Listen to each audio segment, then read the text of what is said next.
ये पाठ फर्स्ट संस्कृत प्रथम प्रश्न पत्र हितोपदेश मित्रलाभ 72 से 84वां पद्य। डॉक्टर मनीषा गोदारा, साचार्य संस्कृत, राजकीय बांगड़ महाविद्यालय, डीपा। आपत्सु मित्रम जान्यात युद्धेशूरम ऋणेषु चिम भार्यां क्षीणेषु वित्तेषु व्यसनेषु च बांधवान्। आपत्ति में मित्र, युद्ध में शूर, उदार ऋण में सच्चा व्यवहार, निर्धनता में स्त्री और दुख में भाई या कुटुंबी परखे जाते हैं, उनकी परीक्षा होती है। आपत्ति में मित्र, युद्ध में वीर, उदार ऋण में सच्चा व्यवहार, निर्धनता में स्त्री और दुख में भाई या कुटुंबी परखे जाते हैं, अर्थात उनकी परीक्षा होती। अपरम च और उत्सवे व्यसने च एव दुर्भिक्षे राष्ट्र विप्लवे राजद्वारे शमशाने च य तिष्ठति स बांधवः। और दूसरे, उत्सवे विवाह आदि उत्सव में, व्यसने आपत्ति में, दुर्भिक्षे अकाल में और राष्ट्र विप्लवे राज्य के पलटने में, राजद्वार में तथा शमशाने च और शमशान में यस तिष्ठति जो साथ दे, स बांधव वह बांधव है, वह बंधु है। और दूसरे विवाह आदि उत्सव में, आपत्ति में, अकाल में, राज्य के में शासन के परिवर्तित हो जाने पर राजद्वार में तथा शमशान में जो साथ रहता है वह बंधु है। जम्बू को मुहु मुहु पाशम विलोक्य चिंत्यत, सियार जाल को बार बार देखकर सोचने लगा। दृढ़ तावत अयम बंधः, यह बड़ा कड़ा बंधन है। ब्रूते च और बोला, सखे स्नायु निर्मिता एते पाशा, ये फंदे तांत के बने हुए हैं। तद अद्य भट्टारक वारे कथम एतान दंतै स्पर्शामि, इसलिए आज रविवार के दिन इन्हें दांतों से कैसे छूं। ये फंदे तांत के बने हुए हैं, इसलिए आज रविवार के दिन इन्हें दांतों से कैसे छूं। मित्र यदि चित्ते नान्यता मन्यसे तदा प्रभाते यत् त्वया वक्तव्यम तत्कर्तव्यम। हे मित्र, जो बुरा न मानो तो प्रातःकाल जो कहोगे सो करूँगा। इति उक्त्वा, यह कह करके, तत्समीप आत्मानम आच्छाद्य स्थितः स, ऐसा कहकर उसके पास ही वह अपने को छिपाकर बैठ गया। अनंतर स काक प्रदोष काले मृगम अनागतम अवलोक्य इतस्ततो अन्विष्ये तथा विदम दृष्ट्वा उवाच। अनंतरम स काक, उसके पश्चात वह कौआ संध्या प्रदोष काले, सांझ होने पर, संध्या काल होने पर, मृगम अनागतम अवलोक्य, हिरण को नहीं आया हुआ देखकर, इतस्ततो अन्विष्य, इधर उधर ढूंढते ढूंढते, तथा विदम दृष्ट्वा, उसे उस प्रकार देख करके बोला, सखे किम एतत्, हे मित्र ये क्या है। मृगेन उक्तम, हिरण ने कहा, अवधीरित सुहृद वाक्य से फलम एतत्, उस प्रकार से बंधन में देखकर कौवा बोला, मित्र ये क्या है। हिरण ने कहा, मित्र का वचन नहीं मानने का फल है, मित्र का वचन नहीं मानने का फल है। सियार जाल को बार बार देखकर सोचने लगा, ये बड़ा कड़ा फंदा है, बंधा हुआ है, और बोला, मित्र ये फंदे तांत के बने हुए हैं, इसलिए आज रविवार के दिन इन्हें दांतों से कैसे छूं। मित्र जो बुरा न मानो तो प्रातःकाल जो कहोगे सो करूँगा। ऐसा कहकर उसके पास ही वह अपने को छिपाकर बैठ गया। पीछे वह कौआ सांझ होने पर मृग को नहीं आया देखकर इधर उधर ढूंढते ढूंढते उस प्रकार उसे बंधन में देखकर बोला, मित्र ये क्या है। मृग ने कहा, मित्र का वचन नहीं मानने का फल है। तथा च उक्तम, जैसा कि कहा गया है, सुहृदयाम हित कामानाम यह शृणोति न भाषितम विपत् समनिहिता तस्य स नर शत्रु नंदनः। जो मनुष्य अपने हितकारी मित्रों का वचन नहीं सुनता है, उसके पास ही विपत्ति है और वह अपने शत्रुओं को प्रसन्न करने वाला है। यह जो मनुष्य हित कामा नाम, अपने हितकारी, सुहृदयाम मित्रों का भाषितम वचन न शृणोति नहीं सुनता है, विपत्सन्निता तस्य उसके समीप ही उसके पास ही विपत्ति है, और वही मनुष्य शत्रु नंदनः अपने शत्रुओं को प्रसन्न करने वाला है। काको ब्रूते कौवा बोला, स वंशक क्व आस्ते वह ठक्का है। मृगेनुक्तम हिरण्य का, मम मासार्थी तिष्टि अत्रे मेरे मांस का लोभी यहीं कहीं बैठा होगा। काको ब्रूते कौवे ने कहा, उक्तम एव मया पूर्वम मैंने पहले ही कहा था। अपराधो न मे अस्ति इति न एतद् विश्वास कारणम विद्यते ही नृषेभ्यो भयम गुणवताम अपि। मेरा कुछ अपराध नहीं है, मैंने इसका कुछ नहीं बिगाड़ा है, अतएव यह भी मेरे संग विश्वासघात नहीं करेगा। यह बात कुछ विश्वास का कारण नहीं है, क्योंकि और गुण और दोष को बिना विचारे शत्रुता करने वाले नीचों से सज्जनों को अवश्य भय होता ही है। अपराधो न मे अस्ति इति न एतद् विश्वास कारण, अर्थात मेरा कुछ अपराध नहीं है, अर्थात मैंने इसका कुछ नहीं बिगाड़ा है, अतः यह भी मेरे संग विश्वासघात नहीं करेगा। यह बात कुछ विश्वास का कारण नहीं है, क्योंकि गुणवताम अपि नृषेभ्यो भयम विद्यते ही, क्योंकि गुण और दोष को बिना विचारे शत्रुता करने वाले नीचों से सज्जनों को अवश्य ही भय होता है।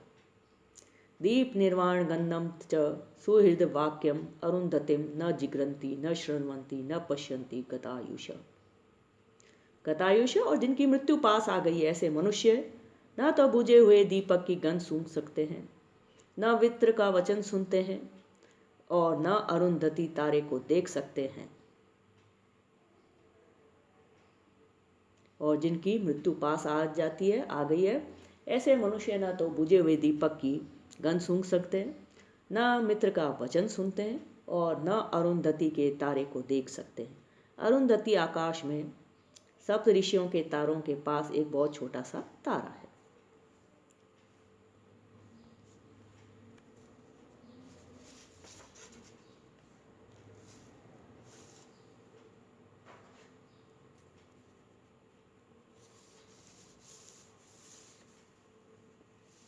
परोक्षे कार्यहंतारम प्रत्यक्षे प्रियवादिनम वर्जेत तादृशम मित्रम विषकुंभम पयोमुखम। परोक्षे कार्यहंतारम पीठ पीछे काम बिगाड़ने वाले, और प्रत्यक्ष और मुख पर मीठी मीठी बातें करने वाले मित्र को पयोमुखम विषकुंभम मुख पर दूध वाले विष के घड़े के समान वर्जित छोड़ देना चाहिए। पीठ पीछे काम बिगाड़ने वाले और मुख पर मीठी मीठी बातें करने वाले मित्र को मुख पर दूध वाले विष के घड़े के समान छोड़ देना चाहिए। तथा काको दीर्घम निश्वस्य वच अरे वंचक किम त्वया पाप कर्मणा कृतम। कौवे ने लंबी सांस भरकर कहा कि अरे ठग, तुमने ये क्या पाप कर्म किया। यतः क्योंकि समलापिता नाम मधुरै वचो भी मिथ्या उपचारैश्च वशीकृता नाम आशावताम श्रद्धाम च लोके किम अर्थीनाम वंचितव्यम अस्ति। क्योंकि समलापिता नाम अच्छे प्रकार से बोलने वालों को, मधुरै वचो भी मीठे मीठे वचनों, मिथ्या उपचारेश्च वशीकृता नाम और मिथ्या कपट से वश में किए हुओं को, आशावताम आशा रखने वालों को, श्रद्धाम च लोके और भरोसा रखने वालों को, धन के याचकों को, किम अर्थी नाम धन के याचकों को, किम वंचितव्यम अस्ति ठगना क्या बड़ी बात है। क्योंकि अच्छी प्रकार से बोलने वालों को, मीठे मीठे वचनों तथा मिथ्या कपट से वश में किए हुओं को, आशा रखने वालों को, भरोसा रखने वालों को और धन के याचकों को ठगना क्या बड़ी बात है, क्या कठिन है। उपकारिणी विश्रब्दे शुद्ध मतौ यह समाचरती पापम तम जन्म सत्य संदम भगवती वसुदे कथम वसी। और हे पृथ्वी, जो मनुष्य उपकारी, विश्वासी तथा भोले भाले मनुष्य के साथ छल ठगाई करता है, उस ठग पुरुष को हे भगवती पृथ्वी तुम कैसे धारण करती हो। और हे पृथ्वी, जो मनुष्य उपकारी, विश्वासी तथा भोले भाले मनुष्य के साथ छल ठगाई करता है, उस ठग पुरुष को हे भगवती पृथ्वी तुम कैसे धारण करती हो। दोनेन समम सख्यम प्रीतिम चापी न कार्येत उष्णो दहति च अंगार शीत कृष्णायते करम। दुष्ट के साथ मित्रता और प्रीति कभी नहीं करनी चाहिए, क्योंकि गर्म अंगारा हाथ को जलाता है और ठंडा होने पर काला कर देता है। दुष्ट के साथ मित्रता और प्रीति नहीं करनी चाहिए, क्योंकि गर्म अंगारा हाथ को जलाता है और ठंडा हाथ को काला कर देता है।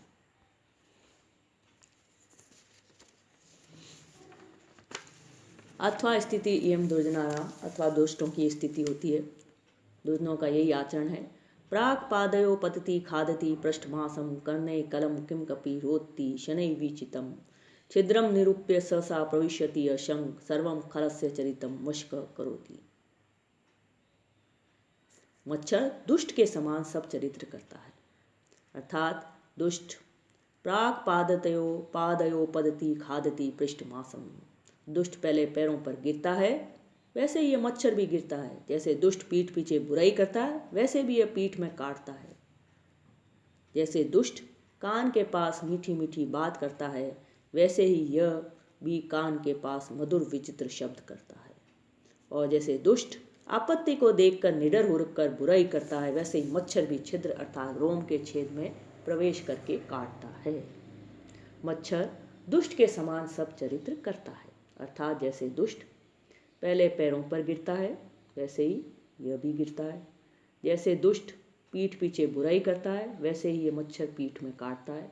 जैसे दुष्ट कान के पास मीठी मीठी बात करता है, वैसे ही कान के पास मधुर विचित्र शब्द करता है।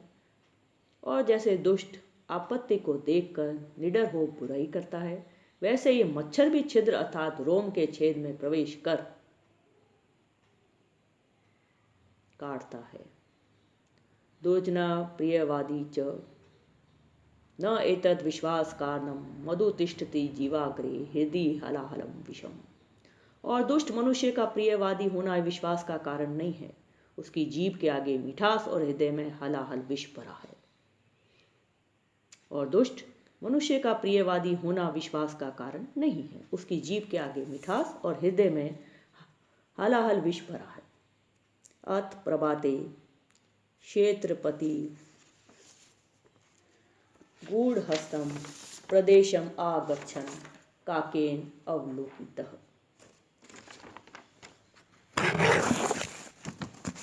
पीछे प्रातःकाल कौवे ने उस खेत वाले को लकड़ी हाथ में लिए उस स्थान पर आता हुआ देखा। तम आलोक्य काकेन उक्तम, उसको देख करके कौवे ने कहा, सखे मृग हे मित्र हिरण त्वम आत्मानं मृतवत् समदर्श्य वातेन उद्रम पूरित्वा पादान स्तब्धीकृत्य तिष्ठ। पीछे प्रातःकाल कौवे ने उस खेत वाले को लकड़ी हाथ में लिए हुए उस स्थान पर आता हुआ देखा। उसे देखकर कौवे ने मृग से कहा, हे मित्र हरिण, तो अपने शरीर को मरे हुए के समान दिखाकर पेट को हवा से फुलाकर और पैरों को स्तब्ध करके बैठ जा।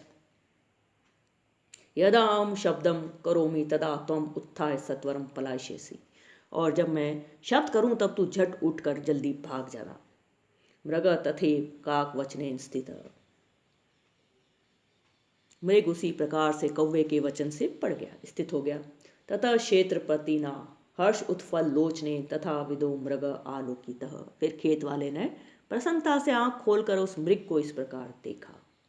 आह स्वयं मृतोऽसि, खुद मर गया है, स्वयं मर गया है। इति उक्त्वा मृगम बंधनान् मोचित्वा पाशान् ग्रहीतुं स यत्नो बभूव।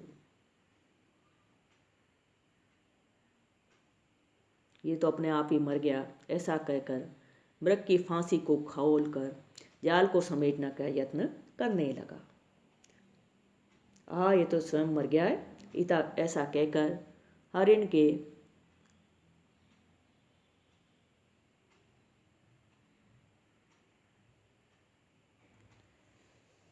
की फांसी को खोलकर जाल को समेटने का यत्न करने लगा।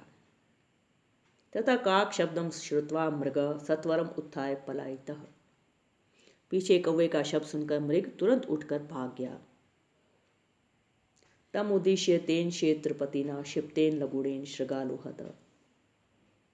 इसको देखकर उस खेत वाले ने लकड़ी ऐसी फेंक कर लकड़ी मारी कि उसे सियार मारा गया। इसको देखकर उस खेत वाले ने ऐसी फेंक कर लकड़ी मारी कि उससे सियार मारा गया।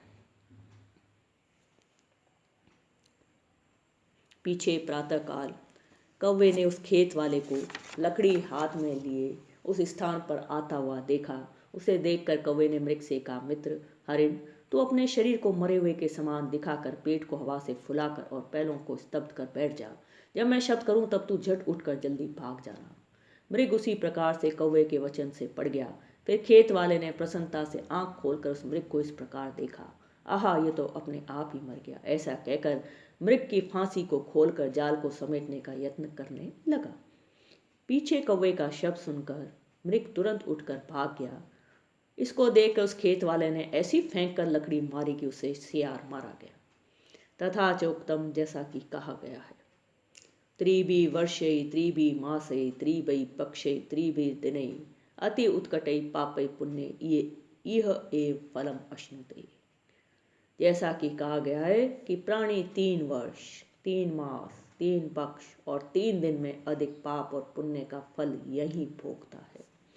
जैसा कि कहा गया है कि प्राणी 3 वर्ष 3 मास 3 पक्ष और 3 दिन में अधिक पाप और पुण्य का फल यहाँ ही भोगता है। अतो अहम ब्रवीमि, इसलिए मैं कहता हूँ, बक्ष्य बक्ष्यो प्रीति इत्यादि, इसलिए मैं कहता हूँ कि भोजन और भोजन करने वाले की प्रीति इत्यादि। काका पुनर्आह, कौवे ने फिर कहा, बक्षिते नापि भवता नारो मम पुष्कल त्वयि जीवती जीवा में चित्रग्रीव इव अनग। फिर कौवा बोला, तुझे खा लेने से भी तो मेरा बहुत आहार नहीं होगा। मैं निष्कपट चित्रग्रीव के समान तेरे जीने से जीता रहूंगा। फिर कौवा बोला, तुझे खा लेने से भी मेरा बहुत आहार नहीं होगा।